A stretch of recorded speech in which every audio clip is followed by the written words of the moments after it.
5절에 보시면 그런지 이와 같이 지금도 은혜로 택하심을 따라 남은 자가 있느니라 했습니다. 자, 우리는 지금 계속 이스라엘의 남은 자에 관하여 말씀 듣고 있는 중입니다. 물론 이 남은 자에 관한 말씀은 지금 남아있는 나를 또 가리키는 말씀이기도 합니다. 나는 어떻게 남은 자가 되었는가? 우리가 남아있다는 것은 혹 이 세상에 이 악함 중에도 남은 자로 그리스도 앞에 서 있다는 것은 어떻게 가능한 일인가? 이것을 이스라엘의 남은 자를 통하여 배울 수가 있습니다. 자, 대답이 뭡니까? 5절에 보시면 은혜로 택하심으로. 예, 은혜로 택하심을 따라죠. 이 은혜는 누가 주시는 거죠? 하나님이죠. 그러면 이렇게 말할 수 있죠. 오직 하나님의 은혜로 택하심을 따라입니다. 다른 대답이 있습니까? 없습니다. 어떤 사람도 자기 행위로 남은 자가 될 수는 없습니다. 구원 못 받는다는 얘기죠.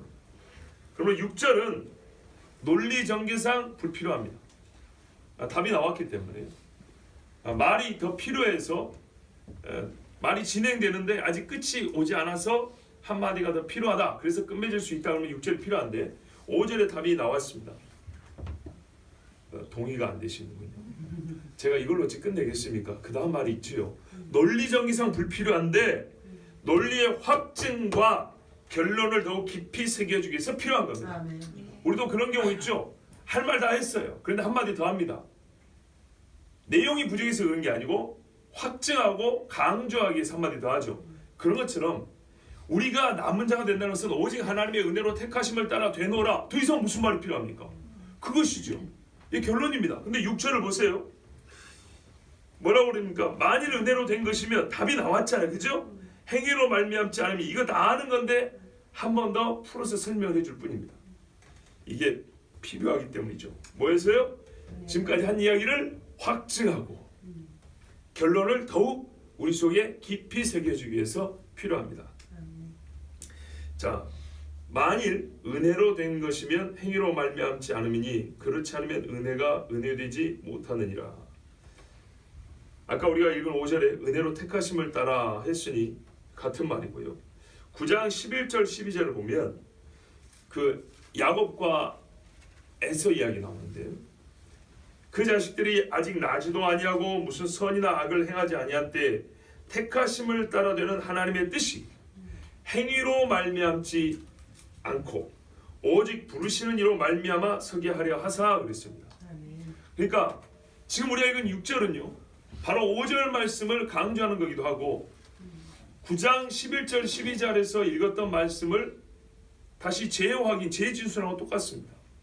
그러니까 9장부터 11장까지 이스라엘의 남은 문제, 이스라엘의 구원 문제를 얘기하면서 바울이 일관성 있게 주장하는 바 신뢰할 수 있는 이유는 뭐냐면 하나님의 은혜가 끊어지지 않았다는 겁니다.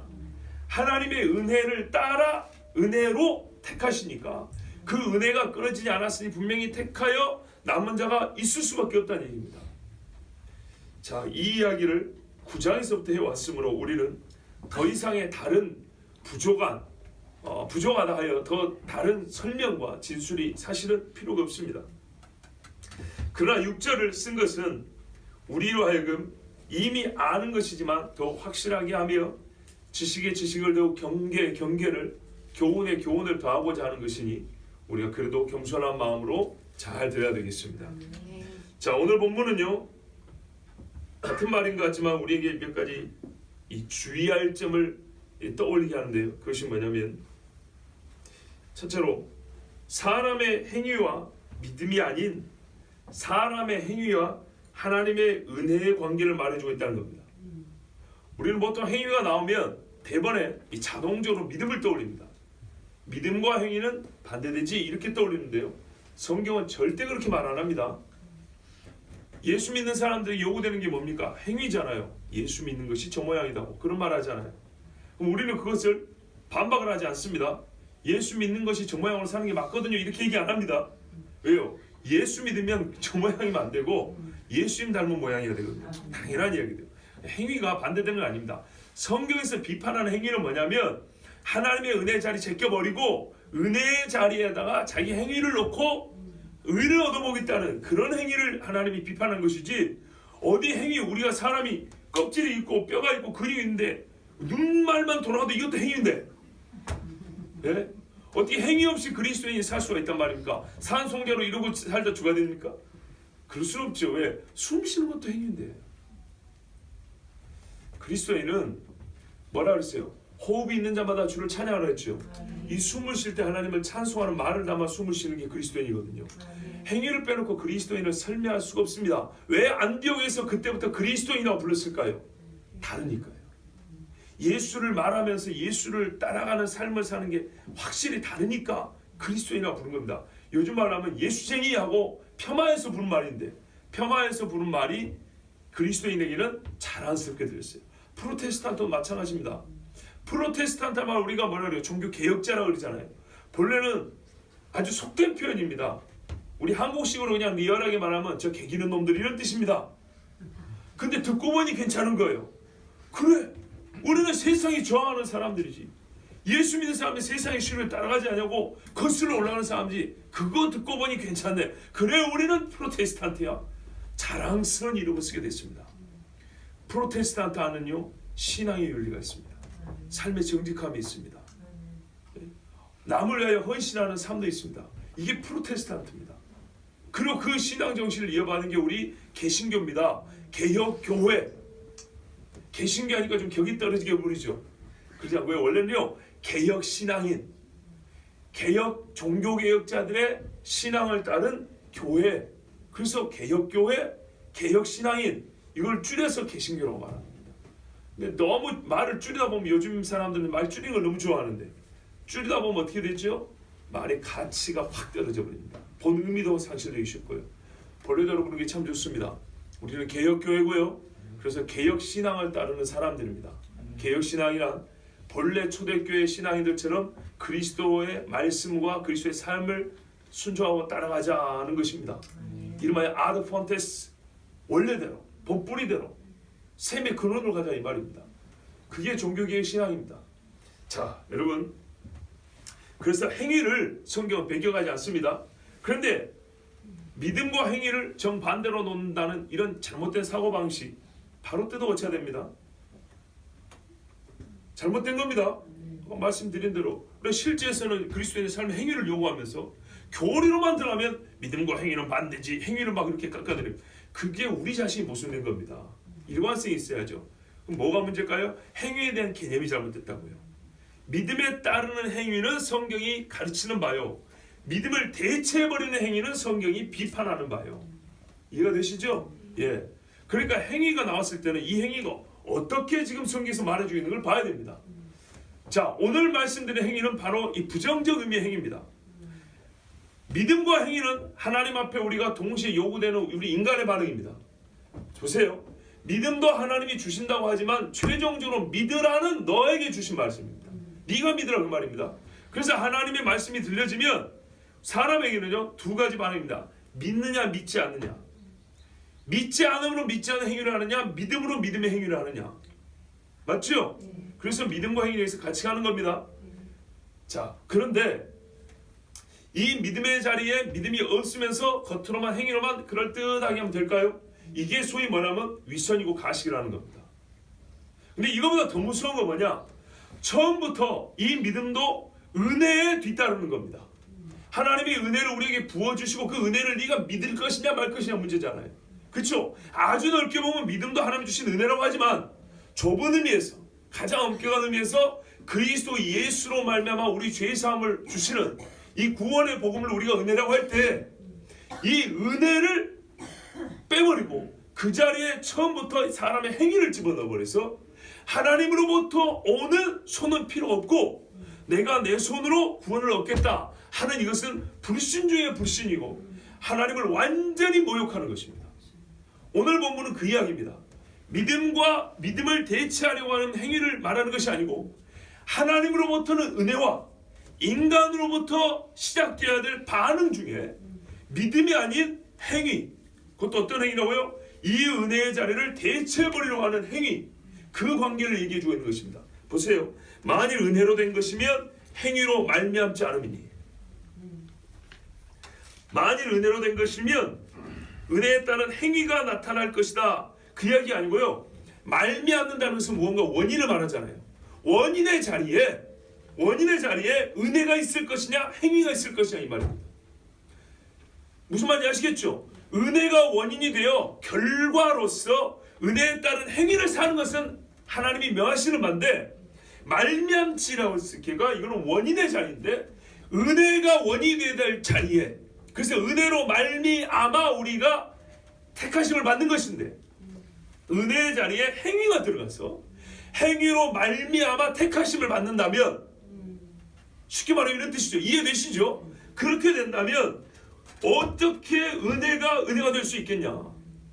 행위가 은혜 자리에 있는데 도대체 은혜라는 것은 어디서 찾아볼 수 있겠냐, 그런 말입니다. 자,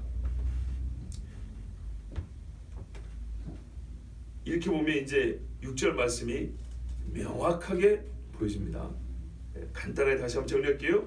우리가 읽은 말씀은 믿음과 자기 공로로서의 사람의 행위를 대립관계로 놓고 믿음과 행위를 지금 논하는 자리가 아니고, 우리 구원받는 데 있어서 가장 시원적, 그러니까는 기원, 출처를 얘기합니다. 우리 구원의 시작은 어디서부터 해야 되냐면 하나님으로부터 시작된다는 겁니다. 하나님의 은혜. 하나님으로부터니까 이건 주권적이라는 말을 더 붙이려 됩니다. 오직 하나님의 주권적으로 시작된 은혜와 사람이 자기 공로적 행위로서 구원을 받겠다는 이 잘못된 생각들을 대립관계로 놓는 겁니다. 딱 맞죠? 서로 이거는 싸울 수밖에 없습니다. 주권적 은혜, 하나님의 주권적 은혜와 인간의 믿음에 따른 행위가 아니라 자기 공로적 행위, 내가 스스로 의롭다고 할 만한 행위가 있어, 그래서 이 은혜 필요 없어. 그렇죠? 은혜는 하나님의 의지, 사람의 의가 아닙니다. 그런데 사람이 자기 의로운 행위로서 하나님의 은혜의 자리를 대체해버리겠다는 이런 오만불순한 생각은 절대 가지면 안 된다는 것을 지금 말씀해주고 있는 겁니다. 자, 남아있는 자가 있다는 것은 어떤 경우에서건 어떤 사람이건 행위는 단 한 조각도 관여하지 못합니다. 그 남은 자가 되면 한 조각도 관여하지 못합니다. 만일 그렇지 않으면 은혜라는 것은 성경에서 지워버려야 합니다. 기독교 신앙이란 존재할 수가 없습니다. 기독교 신앙은 바로 이 은혜에서 시작되는 거거든요. 그래서 우리가 아는 것은요, 사람의 범죄는 사람의 자유이나 택하심은, 아까 주권적 은혜라고 그랬죠. 그 어떤 것도 이 은혜에 관여하지 못한다 그랬죠. 오직 하나님이죠. 그러니까 여기에 하나님의 자유의지의 행사가 있다는 겁니다. 은혜를 베푸시면은 무엇이 함께 한다고요? 하나님의 자유의지의 행사가 있다는 거예요. 그러므로 왜 나에게 은혜 베푸지 않느냐에 대하여는 우리가 가타부타 논할 자격이 없어요.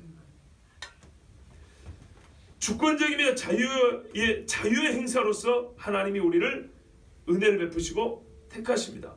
이것은 결과적 행위가 아니라 어떤 인간으로부터 외부에 따른 영향을 받은 결과적인 행위가 아니라 스스로 원인되는 행위입니다. 하나님 자신이 원인이 된 행위입니다. 하나님께서 누군가를 남기기로 택하실 때는 다른 이와 다른 사건이 택하심의 원인이 절대 되지 않습니다. 도리어 남기기로 정하여진 자가의 행위가 남기기로 정하여진 자의 행위를 딱 보면 그게 원인인 게 아니라 하나님이 저를 은혜로 택하셨다는 것을 증거하는 것일 뿐입니다. 그런데 이 교리, 이 말씀을 오늘 여기서만 보는 게 아닌데요. 참 많은 데서 보거든요. 에베소서에 보면 창세전에 너희를 택하사 이런 말씀이 있는데, 이 신학자들, 똑똑한 신학자들 말이죠. 정말 이럴 때 쓰는 말에 밥 먹고 얼마나 할 일이 없는지 은혜를 감사하며 찬양을 할 것이지 이렇게 말합니다. 하나님이 누군가를 택하신다. 오케이. 그런데 택하는 데는 다 이유가 있어. 첫째, 그 사람이 어떻게 행동하는가 가만 보고 계셨던 거야. 저만 하면 내가 택할 만하다. 그래서 택했다는 거예요. 내가 그런 분들한테 꼭 해주신 말이 있어요. 만일 은혜로 말미암지 않고 행위로 될 것 같으면 은혜가 은혜되지 못하느니라, 이 말씀이에요. 또 어떤 사람 뭐라 하냐면 나중에 복음을 전했을 때 어떤 인간이 하나님을 믿게 될지 미리 아시잖아. 하나님은 전지하잖아요. 그래서 얼마나 웃긴가 봐보세요. 지금은 택하지 않았어요. 택하지 않았는데 복음을 전하면 누가 믿을지 안돼요. 봐보세요. 누가 믿을지 안돼요. 이것도 아직 일어나지 않은 일이죠. 그런데 그 누가 믿을지 안다는 것은 그가 믿을까라는 그 믿음이 조건이 되는 거예요. 이해되십니까? 그게 조건이 돼서 그래 네가 믿을 놈이야? 그럼 내가 택하지. 아까 분명히 제가 그래서 말씀드렸죠. 믿음과 행위라는 것은 원래 은혜에 대한 반응이라고요. 인간으로부터라고요. 아시겠죠? 행위로 보면 믿음도 사람의 행위라고요.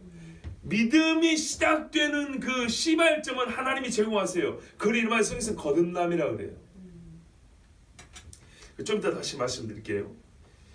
그 사람이 믿느냐 안 믿느냐를 보고 그것을 미리 하나님이 아시기 때문에 믿는 사람을 택하셨다는 것도 결국에는 사람의 행위를 조건으로 하여 하나님이 택하신다. 택하시면 은혜로 된다 했으니까 그때서 은혜를 베푼다는 얘기 아닙니까? 그러면 이게 은혜입니까? 아니잖아요. 인간으로부터 하나님이 어떤 조건을 충족받아 하나님이 반응을 하는 거잖아요. 그렇죠? 이 쉬운 것을 이해를 못 해가지고 그걸 그렇게 복잡하게 만들려고 수십 년간 공부를 했을까요? 이런 사람들은 구원 못 받습니다. 딱 집어넣고 얘기합니다. 이런 사람 구원 못 받습니다. 왜요? 은혜를 은혜되지 못하게 하고 있잖아요. 우리가 은혜로 택하심을 받아 구원을 받는다는데 그 은혜를 부인하고 있잖아요. 아무리 큰 죄를 지어도 주여 나는 죄인입니다. 주의 은혜로 나는 용서해 주시옵소서. 주 예수 그리스도의 보혈로 나는 용서받을 줄 믿습니다. 이 사람은 구원을 받아도 그만한 죄는 안 지었을지 몰라도요. 십자가 한편에 달린 강도 같은 죄는 안 지었을지는 몰라도 하나님의 은혜를 부정해버리면 절대로 구원 못 받습니다. 일평생 가난한 사람을 구제하고 살았어도 구원 못 받습니다. 왜? 예수와 상관이 없기 때문에. 그 가난한 사람과는 상관이 있을 수 있어요. 근데 하나님 앞에 섰을 때 예수, 우리의 보혜사 되신 예수님과는 전혀 상관이 없습니다. 긍휼이 풍성하신 하나님, 여러분 에베소서 2장 4절부터 9절을 제가 잠깐 읽어드릴게요. 이 은혜를 참 잘 설명해주고 있고 우리가 잘 아는 말씀이 여기 포함되어 있습니다. 긍휼이 풍성하신 하나님이 우리를 사랑하신 그 큰 사랑을 인하여, 여기 하나님의 속성과 마음이 들어있죠. 허물로 죽은 우리가 어떤 상태라고요? 죽어버렸어요. 예수 믿기 전에 딱 찔러보면 반응이 없어요. 죽었으니까. 그리스도와 함께 살리셨고, 자, 이것이 최종적 구원을 말한다기보다는요, 이까는 무슨 말이냐면 나중에 부활할 때까지 종합적으로 말한다기보다는 처음 예수를 만난 그 순간을 얘기하는 거예요. 보세요. 시작된 게 이렇게 돼 있어요. 허물로 죽은 우리를 그리스도와 함께 살리셨고 너희는 은혜로 구원을 받은 것이라. 왜 이걸 관어초분을 이렇게 처리를 했는지 모르겠어요. 너희는 은혜로 구원을 받은 것이라 또 함께 일으키사. 자, 이게 이제 부활이죠. 그죠? 또 함께 일으키사 그리스도 예수 안에서 함께 하늘에 앉히시니 이는 그리스도 예수 안에서 우리에게 자비하심으로써 그 은혜의 지극히 풍성함을 오는 여러 세대에 나타내려 하심이라. 너희는 그 은혜에 의하여 믿음으로 말미암아 구원을 받았으니 이것은 너희에게서 난 것이 아니요 하나님의 선물이라. 행위에서 난 것이 아니니 이는 누구든지 자랑하지 못하게 함이라. 아멘. 여기서 행위에서 난 것이 아니라 그랬어요. 그럼 여기서 행위에서 난 것은 아닌데 그 바로 앞절에 너희에게서 난 것이 아니요 그랬으니 내에게서 나지 않은 것이 행위에서 나지 않은 것이고 행위에서 나지 않았다는 말은 건 나에게서 나지 않았다는 얘기죠. 오직 하나님으로부터 났다는 얘기죠. 뭐가요? 가깝게는 구원이죠. 왜? 구원을 받았으니 그랬죠. 맞습니까? 그런데 그 인과관계, 원인관계를 앞으로 쫓아 올라가 보면 믿음이 있죠. 그 앞에는 뭐였죠? 은혜가 있죠. 뭐 영어 성경을 보신 분들 알지만 by grace, by 그 은혜니까 by the grace죠. 오직 하나님으로부터만 나오는 그 은혜가 뭐냐면 견인력이에요. 견인. 은혜가 끌고 가요. 은혜가 믿음을 끌어당기고 은혜가 구원을 이 사람에게 끌어당기는 겁니다. 오직 은혜입니다. 그러니까 이 은혜가 너희에게서 난 것이 아니고 행위로부터 난 것이 아니고 오직 하나님으로부터 났다는 겁니다. 아멘. 자, 구원받음에 관하여 우리 이제 로마서 용어로 말하면 남은 자가 됨에 관하여 행위는 은혜와 상받는 자리에 있습니다. 반대되는 자리에 있습니다. 구원받음에 관하여입니다. 받고 난 후의 삶을 얘기하는 거 아닙니다. 우리가 구원받음에 관하여 행위는 은혜와 반대 자리에 있습니다. 무엇에 의한 구원이라 할 때 무엇에는 오직 그 은혜 밖에 들어갈 것이 없습니다. 자, 우리는 이미 아시는 대로 믿음도 하나님께서 주시는 은혜의 한 측면임을 알고 있습니다. 그러나 조금 더 세밀하게 아까 앞에서 말씀드렸지만 두 개념이 우리 구원의 각 단계에서 역사하는 바를 살펴보면 차이가 있는데요. 하나님의 은혜는 죄인을 선택하심부터 구원의 완성에 이르기까지 전 과정을 시작하고 끌고 가는 견인력입니다. 동력입니다. 믿음은 그 동력에 의하여 은혜가 사람에게 주어질 때 사람 안에서 뭐랄까요? 발생한 하나님의 은혜를 받아들이게 된 인격적 사건입니다. 믿음이 생겨버려요. 이 안에서 은혜가 들어올 때 은혜로 말미암아 한 사람의 인기 안에서 뭔가 사건이 벌어지는데 없었던 믿음이라는 게 발생을 해버려요. 이건 은혜가 없이 처음부터 생길 수가 없는 사건이에요. 이해가 되시죠? 은혜가 없으면 믿음이라는 사건은 발생하지 않아요. 너희는 그 은혜에 의하여 믿음으로 말미암아 구원을 받았으니 그랬어요. 그 은혜는 믿음을 이루게 하는, 믿음을 만드는 은혜인데 어떤 은혜 했더니 그 앞에 5절에 중요한 말씀이 있습니다. 허물로 죽은 우리를 그리스도와 함께 살리셨고. 허물로 죽었다는 말은 우리 자연 상태에서 인간은 성경 말하면 영적으로 죽었다 그럽니다. 진노의 자식이라 그러죠. 마귀의 자식이라 그러죠. 죽은 상태에서는 어떤 반응도 일어나지 않습니다. 맞죠? 죽은 상태에서는 아무리 찔러도 꿈쩍도 하지 않습니다. 반응이 아니랍니다. 곧 믿음이란 반응이 나올 수가 없습니다. 그래서 여러분 소위 교리적으로 하나님의 부르심 소명, 그죠? 예정부터 시작해서 마지막 영원하고 교리적으로 이렇게 순서가 있잖아요. 이른바 황금사슬, 구원의 황금사슬 순서가 있는데 우리가 고민하실 거예요. 왜 믿음 앞에 이렇게 많은 게 있지? 생각보다 믿음 앞에 많은 게 있습니다. 그 앞에 있는 것 중에 하나 뭔지 아세요? 중생고 거듭남입니다. 바로 이겁니다. 그리스도와 함께 살리셨고 죽은 상태에서는 아무리 말씀이 들어도 믿음이 발생하지 않습니다.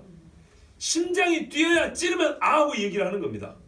이해되시죠? 그래서 하나님께서 어떻게 했냐면 구원의 여정에 있어서는 순서가 구원의 서정이라는데 이 순서에는 주의 영이 우리의 죽은 영을 숨쉬게 합니다. 아멘. 숨쉬게 하는 거의 이게 시간적으로 거의 동시으로 발생하거든요. 우리의 영이 숨쉬면은 성령이 숨쉬게 하는데 그 숨을 가지고 귀신을 섬기겠습니까? 아니죠. 믿음, 소망, 사랑이 논리적으로는 믿음이 먼저 있어야 돼요. 왜? 사랑은 대상이 있어야 되는 거고 소망도 대상을 향한 것인데 믿음은 대상의 존재에 대한 것부터 시작하거든요. 존재하지 않는 것에 대한 믿음이 생길 수가 없어요. 믿음이란 어떤 것이 있음이에요. 있음. 모든 믿음은 있음으로부터 시작하는 거예요. 최초의 믿음은 있다는 것을 믿는 것부터 시작하는 거예요. 그 다음에 그의 성질, 관계, 능력.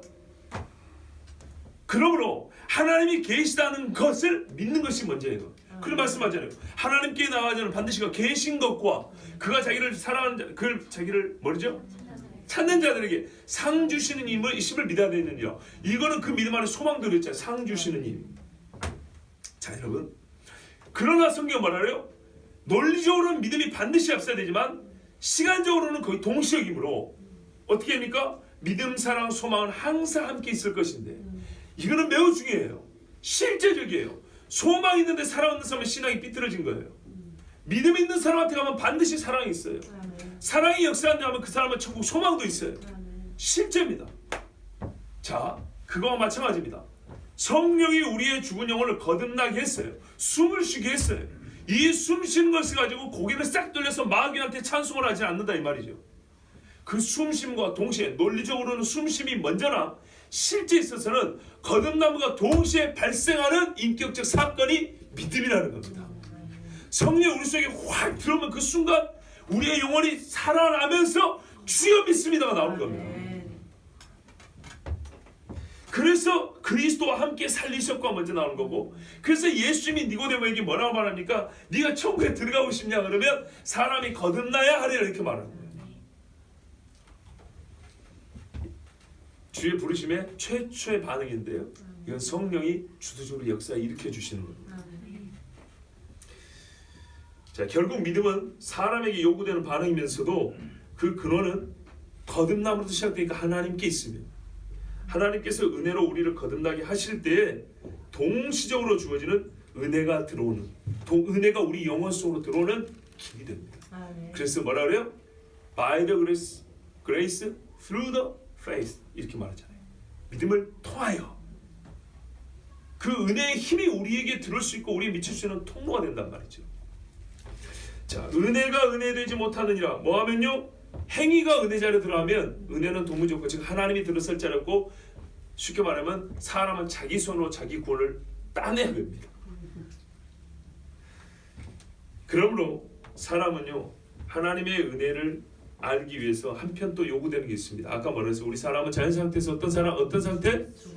그래요. 그냥 잠오는 상태가 아니에요. 죽은 상태. 그 말은 곧 인간론이 바르게 정립되어야 될 필요가 있다는 뜻입니다. 인간론이 바르게 정립되어야 이 은혜가 들어올 수 있다는 거 아니에요. 그러면 인간론에 대한 그 바른 지식이 조건이 되겠네, 그 말이 아니고요. 은혜를 받은 우리가 은혜를 정말 은혜답게 깨닫고 누리려면 은혜는 지식을 또한 동반하거든요. 은혜는 그냥 맹목적으로 어떤 느낌 그렇게 있잖아요. 귀신 되면 이렇게 되잖아요. 뭐 그런 식이 아니에요. 매우 인격적으로 우리에게 말씀을 하신다고. 말씀을. 우리가 잘 아는 스펄전 목사님이 이렇게 말했어요. 믿음에 관한 이런 말인데, 이 믿음에 관한 말은 저도 사실 그동안 해왔던 말이기도 하고 이 은혜에 관해서도 적용 가능한 말입니다. 스펄전 목사님 뭐라고 말했습니까? 믿음은 맹목적인 것이 아니다. 왜냐하면 믿음은 지식과 더불어 시작하기 때문이다. 나는 이 목사님 글을 보면서 제가 그동안 했던 말 틀리지 않았구나 그랬죠. 제가 뭐라고 말씀드렸습니까? 믿음은 지식이 충족돼야 갖게 되는 건 아니지만 지식 없이는 시작되지 않는다 그랬어요. 최소한의 지식은 믿음의 요건이라고 그랬어요. 주 예수를 믿으라. 그분이 누군데요? 가르쳐줘야 믿을 거 아닙니까? 어떤 분으로 믿으라는 얘기입니까 도대체? 첫째는 그가 계셨다는 것, 그가 나의 구주라는 걸 믿으라는 얘기죠. 그러면 그렇게 믿음을 요구한다면 뭘 얘기해 줘야 되죠? 예수가 너의 죄를 위해 죽었다는 걸 가르쳐야 될 거 아닙니까? 그렇죠? 최소한의 지식이 필요합니다. 그러나 그것이 우리가 흔히 말하는 믿음을 형성하기 위한 충분한 조건은 아닙니다. 그런데 이제 이 최소한의 지식이 믿음을 유발하고 믿음이 들어갈 수 있는 은혜의 통로가 되잖아요. 그럼 믿음을 갖게 되면 어떻게 했냐? 그 다음에는 더 많은 지식을 하나님의 말씀에서 얻게 됩니다. 그렇죠? 신학자들은 이렇게 했어요. 이해를 추구하는 믿음이라고 그랬어요. 나는 믿기 위해서 아는 것이 아니고 알기 위해서 믿는다는 말도 있어요. 바로 그런 뜻이에요. 우리는 모든 지식이 100% 충족이 돼야 믿음을 갖지 않아요. 솔직히 우리 삶에서도 그래요. 결혼할 때도 그래요. 100%를 확인하고 100%가 맞아서 결혼한 사람은 아무도 없어요. 그 확인도 불가능합니다. 왜냐하면 보통 결혼 전에는 가장하는 게 많기 때문에 절대 불가능합니다. 그 가장하는 것 안에서도 진실을 꿰뚫어보고 어느 정도의 진실해 보이면 또 거기에다가 이성적인 끌림이 있기 때문에 결혼하는 것이지, 그 사람의 인격과 살면서 모든 걸 다 알고 모든 것을 다 믿기 때문은 아닙니다. 다른 것도 마찬가지입니다. 모든 인간관계에서 100%의 지식이 갖춰져서 믿고 선택하고 결정하는 일은 그렇게 많지 않습니다. 이게 믿음의 소위 말하는 작동 원리입니다. 믿음은 최소한의 지식이 필요하지만 결정적 지식이 주어지면 믿음은 발생을 합니다. 그래서 하나님께서 우리에게 믿음을 갖게 하실 때는 최소한이지만은 결정적 지식을 줍니다. 예수는 그리스도라는 결정적 지식을 줍니다. 너는 누군가로부터, 네가 아니라 외부로부터 주는 은혜에 의하여 구원받아야 될 죄인이라는 것을 가르쳐줍니다. 이게 동시적으로 가르쳐줍니다. 예수님이 구원자라지만 내가 구원이 필요하지 않는 존재라면. 그래서 칼빈이 말한 대로 인간론과 신론은 하나님보다는 동시적입니다. 하나님을 알수록 나는 얼마나 죄인인가. 왜? 하나님과 대비되어 알기 때문이죠. 우리 인간이 죄인임을 알수록 하나님은 얼마나 거룩한 분인가 동시적으로 깨닫게 됩니다. 그래서 제가 지금 여기 하나님의 은혜를 말하면서 뭘 얘기해요? 감히 행위로 그 은혜의 자리를 대체하는 어리석은 자가 있다면 이는 반드시 뭘 모르기 때문이다? 자기 자신의 실존에 대하여 인간도에서 매우 삐뚤어진 지식을 갖고 있다는 얘기입니다. 성경은 뭐랍니까? 허물과 죄로 너는 죽었다. 죽었다. 숨쉬지 않는다는 얘기입니다. 조금만 더 말씀드리면 18절 모습에 있어요. 믿음은 추상적인 것이 아니다. 왜냐하면 믿음은 확실한 사실을 믿기 때문이다. 이 결정적 지식을 말합니다. 믿음은 비현실적이나 꿈 같은 것이 아니다. 왜냐하면 믿음은 계시된 진리를 신뢰하고 거기에 운명을 걸기 때문이다. 믿음은 그리스도를 양식으로 삼는 일이다 이랬어요. 실제로 우리가 믿음을 요구할 때 이 계시된 진리, 글로 쓰여진 이 진리를 가지고 믿음을 요구합니다. 그러므로 우리는 매우 이성적 작업을 하는 것입니다. 지금 이 설교 여러분, 이성이 마음에 들면 이해가 안 됩니다. 설교 자체가 불가능합니다. 그렇죠? 오늘 올 때 차 운전하는 것도 이게 서버리면요 못하는 겁니다. 지금 시대 밥 먹어야 되는데 밥을 어떻게 해야지? 이런 못하는 거죠. 우리 예수 믿는 믿음은 매우 이성적입니다. 이성적이라는 말을 그 이자를 이치를 말한 거죠. 그 이자를 따면 합리적입니다. 이치 합당합니다. 이성이 합당하다는 거예요. 이 세상 사람들은 믿음이란 비이성적 행위라고 말하지만 그렇지 않습니다. 매우 이성적 행위가 바로 믿음의 행위입니다. 아까 결혼도 생각해 보세요. 사업하는 것도 생각해 보세요. 매우 이성적이기 때문에 이 사람이 믿을 만한가 믿지 못할 만한가 확인해 본 다음에 믿을 만하면 믿음이 발동되면 계약하고 도장 찍는 거 아닙니까? 서약하고 맞죠? 사실 믿음과 이성은 함께 작동하는 겁니다. 이성이 마음에 드는 사람은 믿을 수가 없어요. 귀신 든 사람 어떻게 믿습니까? 맞습니까? 예. 그런데 이 이성과 믿음을 분리시키는 것도 뭐 때문이냐면 사람들이 믿음이 우선하고 또는 믿음과 이성이 같이 간다는 것을 떼어놓는 작업. 그러니까는 이성을 극대화하여 그러나 이 이성은 한계가 있단 말이죠. 타락한 인간의 이성이기 때문에 한계가 있어요. 이성을 초월하는 것이 있는데 이성을 중요시하는 사람들은 이성보다 위에 있는 것은 없다라고 선을 그어버렸어요. 소위 말하는 이성보다 보세요. 잘 들어보세요. 믿음과 이성이 같이 가는데 같이 가죠. 믿음이 있는 곳에는 합리적인 사고가 있단 말이죠. 그런데 믿음이 이성보다 더 위에 고차원적이에요.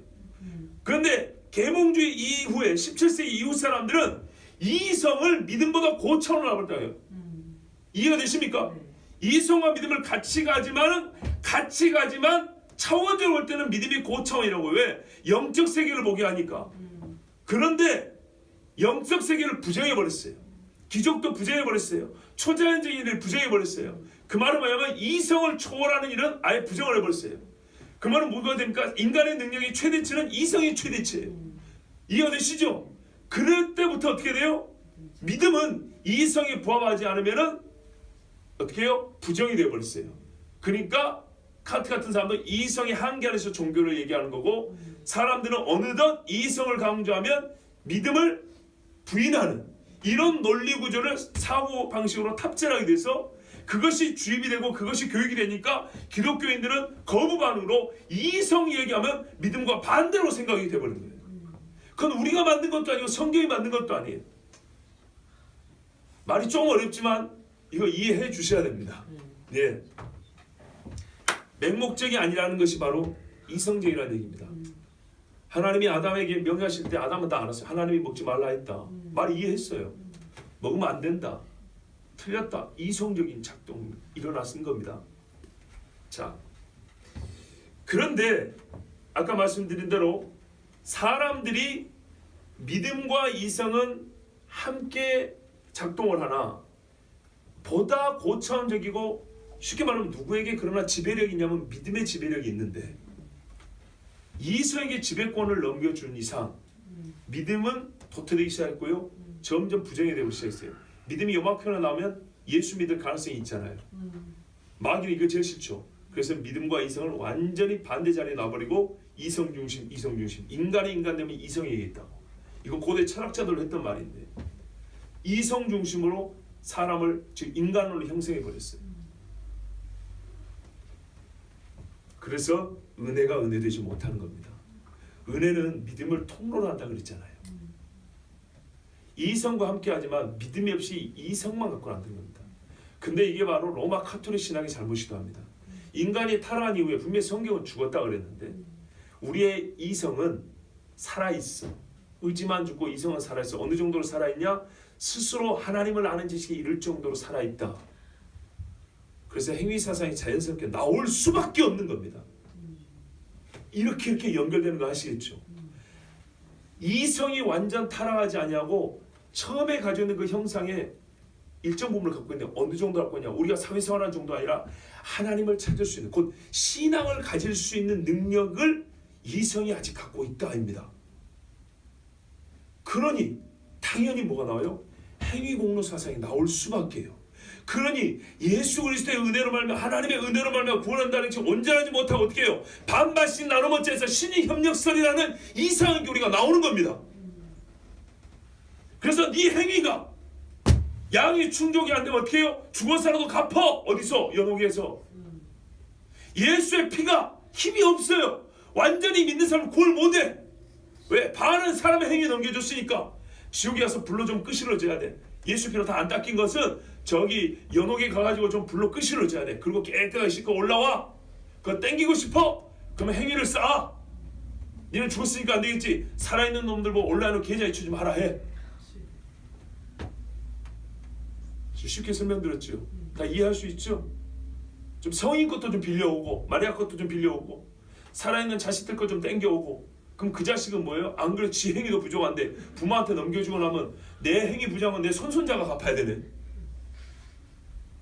아니 어떤 인간도 자기 행위를 다 갚을 인간은 없거든요. 그럼 계속 대를 이어서 죄의 빚을 그냥 계속 넘겨주는 거란 말이에요. 어떻게 넘겨줄까요? 그래서 넘길 수 있는 교리를 만들어야 되겠죠. 살아있는 자와 죽은 자의 교통을 만들어야겠죠. 그래서 이 말 이걸 뭐예요? 통공이라고 하죠. 통공의 기도. 여기 누구 추기경 죽었을 때 붙여놓은 그 현수막 때 있었어요. 통공의 기도 시간. 죽은 그와 우리 간에 서로 교통하는 기도 시간. 남겨주고 남겨받고 하는 그런 시간. 이게 얼마나 사악하고 마귀적인지 아시겠죠. 로마서 11장 6절 말씀. 만일 은혜로 된 것이 아니면 은혜로 되지 않고 행위로 된 것 같으면 그렇지 않으면 어떻게 된다고요? 은혜가 은혜되지 못하느니라. 자, 그러므로 우리는 사람이 완전 죄인이라는 것, 허물과 죄로 죽어서 내 안에서는 구원에 관한 어떤 역사도 일어날 수 없는 존재라는 것을 분명히 인식하고 인정을 해야 됩니다. 근데 이것을 부정하고자 사람들이 만든 최근 또 이론이 있어요. 그게 뭡니까? 이름하여 뇌과학이라고 말하죠. 뇌 이꼴 나다. 뇌가 나다. 그러게요. 죄 지으면 뇌만 끄집어내서 감옥에 집어넣으면 되겠네요. 분명히 말하지만 인간은 뇌 이상입니다. 뇌는 인간의 부분입니다. 인격적인 행위와 사고를 하게 하는 기관, 하나님이 하신 기관이면서 영적 소통의 통로 역할을 하는 기관이지만 그것이 곧 나의 다는 아닙니다. 신경물질로서의 인간, 뇌로서의 인간, 진화적 존재로서의 인간, 이 사람들에게 그 들어있는 기본 전제는 뭐냐면 인간은 그러므로 죄가 없다는 겁니다. 죄가 없습니다. 이게 다 진화론과 상관이 있거든요. 진화는요 갈수록 나아진다는 겁니다. 우리는 지금보다 나아질 것이다. 갈수록 나아진다. 여러분 나아지려면 어떻게 됩니까? 지금 상태가 좋아야 됩니다. 병든 상태에서 가만히 있으면 되죠? 계속 나빠집니다. 가만두어도 좋아지니까 굳이 그리스도를 대지 마라. 전제가 뭘까요? 인간은 괜찮은겨. 괜찮은 상태니까 가만두면 괜찮은 상태니까 어떻게 해요? 발전해 나가죠. 인간에 대해서 완전히 반대로 이해합니다. 인간은 가만두면 사망에 빠질 수 없다는 게 성경 가르침인데 진화론적 가르침, 소위 요즘 말하는 진화론의 바탕을 둔 신경과학, 뇌과학에 의한 인간론은 어떤 인간론이냐면 건강한 상태라서 인간은 그 가지고 있는 능력으로 계속 발전해 가고 있는 중이다. 진화해 가고 있는 중이다입니다. 어떤 인간론? 건강한 인간론. 건강하다. 인간이 아무 문제가 없다고 보는 그런 인간론입니다. 그 다음에 어떤 인간론이 있을까요? 우리는 훌륭한 선생들이 있다. 도덕 선생들이 있어서 그들의 가르침을 잘 배우면 우리는 나아질 수 있어. 이거는 뭔가 교육이 필요하다는 겁니다. 또는 의지적 작동이 필요하다. 아까 진화론적인 인간론은 뭐냐면 가만히 있어도 되는 거고요. 이 두 번째는 어떤 거냐면 그 다음 단계인데, 교육을 잘 받으면 또는 제도를 잘 만들면 또는 우리가 마음에 작정하면, 우리 인간은 무한한 잠재력이 있어. 도덕성이 있어도 잠재력이 있어서 솔직히 우리 교과 쓰는 거 보면 잠재력이 있는 것 같아요. 근데 문제는 누가 지키냐고요. 이렇게 말해요. 지금이라도 사람이 마음만 먹으면 우리는 깨끗해질 수 있어. 내가 마음을 안 먹어서 그렇지, 내가 마음만 먹으면 오늘도 술 끊고 담배 끊을 수 있어. 떴다. 해보라고요. 그게 마음 먹어서 될 일인가? 안 돼요. 내가 작정을 안 해서 그렇지 이 사람이 나를 무시하네. 내가 마음만 먹으면 나는 여자 보기를 돌같이 볼 수 있어. 그냥 웃어주겠습니다. 이런 인간들은요, 어떤 거냐면 내가 좀 아프긴 해. 근데 내가 작정하면 이 아픈 병, 이 딱 한 번 악물면 다 고칠 수 있어. 이런 식입니다. 되던가요? 살아보니까 알잖아요. 사람이 내가 사람으로 사니까 알잖아요. 성경대로 믿으시는 게 제일 편합니다. 합리적입니다. 매우 이치가 맞습니다. 진리는 자기 모순이 없어야 하면 정합성이라고 합니다. 정합해야 한다는 겁니다. 뭐냐면 아 하면 아하고 메가리가 나와야지, 아 했는데 어가 나오면 안 되겠죠. 뭐라고 말을 딱 했으면 그게 실제 생활에서 합한 것이 있어야 된다는 얘기입니다. 그런 차원에서 제가 기독교 현실주의자라고 하는 겁니다. 돈도 나는 현실이 아니라 진리가 사실이면 현실 세계에서 그 진리의 증거는 볼 수 있어야 된다는 얘기입니다. 정합성입니다. 딱 마주쳐야 된다는 얘기입니다. 우리 인간에 대해서 생각해 보자고요. 성경이 가르친 게 맞잖아요. 사람의 생각이 어려서부터 악할 뿐이냐. 잔혹하고 포악하며 헛된 꾀를 만듭니다. 하나님은 사람을 정직하게 지으셨으나 사람이 꾀를 낸 것이니라. 안 맞습니까? 맞잖아요. 성경의 인간은 허물과 죄로 너희는 죽었다. 그래서 뭐가 필요합니까? 나는 도대체 내 스스로 이 죄에서 벗어날 힘도 없고 구원받을 수 없습니다. 오직 하나님의 은혜가 필요합니다. 여러분 이 말씀을 꼭 들으시기 바랍니다. 그래도 오늘 본문에 빠진 게 하나 있습니다. 우리 본문에 번역이 안 되어 있는데요. 사실 원문에는 한 문장이 더 있습니다. 6절에. 제가 읽어드릴게요.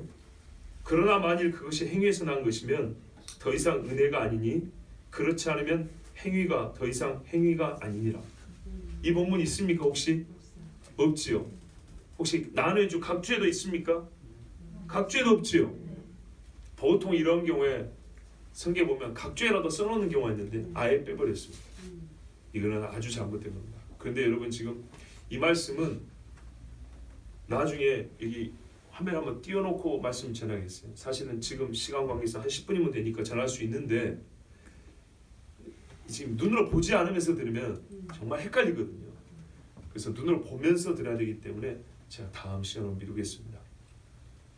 일단 한번 읽어드리면 아까는 은혜를 먼저 얘기를 했죠. 지금 뒤로 그러나 만일 그것이 행위에서 난 것이면 더 이상 은혜가 아니니 그렇지 않으면 행위가 더 이상 행위가 아니니라. 말이 좀 복잡해요. 그죠? 딱 듣고 이해 못 하시겠죠? 저는 봐도 이해가 잘 안 되더라고요. 결론은 뭔 말인지 알겠는데 이 말을 어떻게 논리 전개를 해서 이런 식으로 어법을 구사했는지 그거는 세밀히 봐야 보이더라고요. 근데 그거를 제가 이제 세밀히 보고 정리를 해와서 여러분에게 정리된 내용만 말하면 간단한데 설교는 그래도 본문을 보면서 얘기해야 되기 때문에 다음에 이 6절의 후반부를 화면에 띄워서 눈으로 직접 보게 해드리면서 말씀 전하도록 하겠습니다.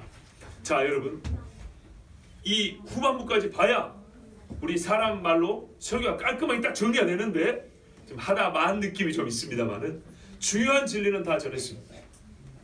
우리가 하나님 앞에 구원받은 자 된 것, 남은 자 된 것은 오직 하나님의 주권적 자유로운 행위로서의 은혜가 역사하여 우리를 택하시고 거듭나게 하시고 믿음을 갖게 하시고 우리가 구원받았다는 겁니다.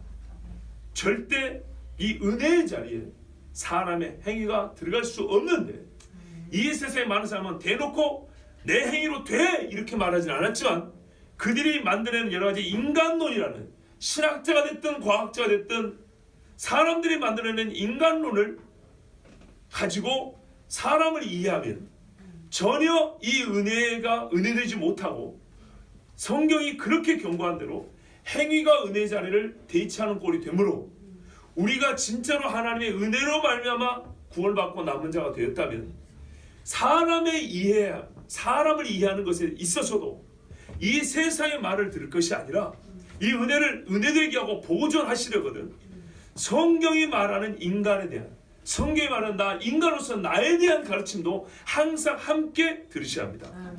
그래서 성경은 항상 이치에 맞고 합리적으로 우리를 하여금 믿음을 갖게 합니다. 오직 하나님의 은혜에 의한 택하심. 그래서 구원받았다는 이 사실 여러분 끝까지 지키시고 보존해 나가서 우리가 주님 앞에 다 함께 설 수 있기를 바랍니다. 기도하겠습니다. 하나님 아버지 감사합니다.